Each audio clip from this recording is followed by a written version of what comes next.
પોરબંદરની સરકારી ભાવસીજી હોસ્પિટલની આરોગ્ય મંત્રીએ મુલાકાત લીધી ત્યારે તેને દેખાડો કરવા અનેક સુધારા વધારા કરી દેવાયા હોવાની ચર્ચા જાગી છે। જો કે આ કામગીરીમાં ક્યાંક ભાંગરા વાટાયા હોવાની પણ ચર્ચાઈ રહ્યું છે।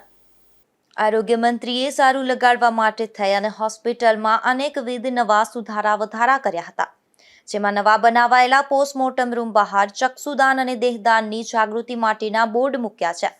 તેમાં પૂરતી તપાસ કર્યા વગર જે સંસ્થા પાસે સરકાર માન્ય આઈ ડોનેશનનું કલેક્શન સેન્ટર હાલમાં નથી, તેના હોદ્દેદારોના મોબાઈલ નંબર મૂકવામાં આવ્યા છે।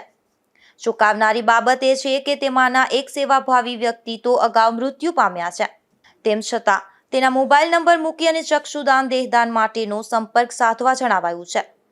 ત્યારે હોસ્પિટલના તંત્રની આ રેઢિયાર નીતિ આશ્ચર્ય જન્માવે તેવી છે। પોરબંદરમાં સરકારી ભાવસીજી હોસ્પિટલ ખાતે આરોગ્ય મંત્રી ઋષિકેશ પટેલે મુલાકાત લીધી હતી। તેથી આ મુલાકાત સમયે હોસ્પિટલના અધિકારીઓ સહિત ટીમે અનેકવિધ સુધારા વધારા કરી અને દેખાડા કર્યા હતા, જેમાં અમુક બાબતમાં હોસ્પિટલની રેઢિયાર નીતિ સામે આવતા આરોગ્ય મંત્રીએ તેમને ખખડાવ્યા હતા।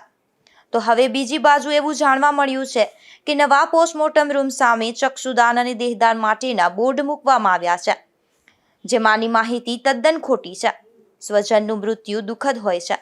મૃત્યુ પામનારને સાચી શ્રદ્ધાંજલિ આપવા તેની આંખોનું દાન આપી બે અંધ વ્યક્તિઓને ફરી દ્રષ્ટિ આપો તેવા શીર્ષક હેઠળ ચક્ષુદાન અને દેહદાન આપવા માટે નેચર ક્લબ નામની સંસ્થાને સરકાર માન્ય આઈ કનેક્શન સેન્ટર હોવાનું જાણવા મળ્યું છે।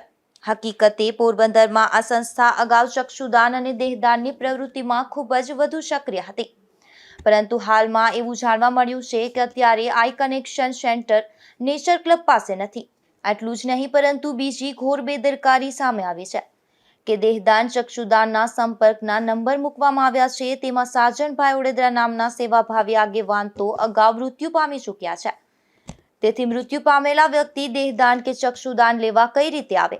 આટલું જ નહીં, પરંતુ એક ડોક્ટર નેચર ક્લબના સભ્ય પણ નથી। સર્જન પરિવાર દ્વારા તેઓ ચક્ષુદાનની પ્રવૃત્તિ કરી રહ્યા છે, તો બીજા સભ્યોના મોબાઈલ નંબર લખ્યા છે, તેમાંથી તો અનેક પોરબંદરમાં રહેતા પણ નથી।